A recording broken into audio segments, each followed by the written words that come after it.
সাকসেসটাকে না যত কম সঙ্গে রাখা যায় ততটা বেটার। আমি একটা সাকসেস পেলাম, আমি না বিশ্বাস করো আমি জীবনে কম সাকসেস পাইনি, মানে অনেক পেয়েছি, কিন্তু আমি সাকসেসটাকে পরের দিন সকালবেলা শুটিংয়ে গিয়ে মনে হতো এটা আমার প্রথম ছবি। আমি একদম আমার কমার্শিয়াল ছবির কথা বলছি।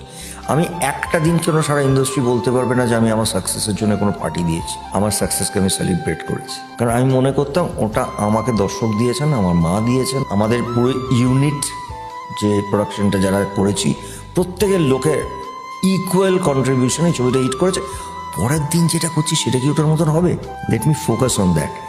আর যদি তোমার কোনো সময় মনে হয় যে এই জিনিসটা আমার অসম্ভব ভালো হলো, হবে, আর সেটা ভালো হলো না, তুমি ওইটাকে একটু বেশি সময় রাখো, keep it with yourself, so you will understand তোমার ভুলটা কোথায়।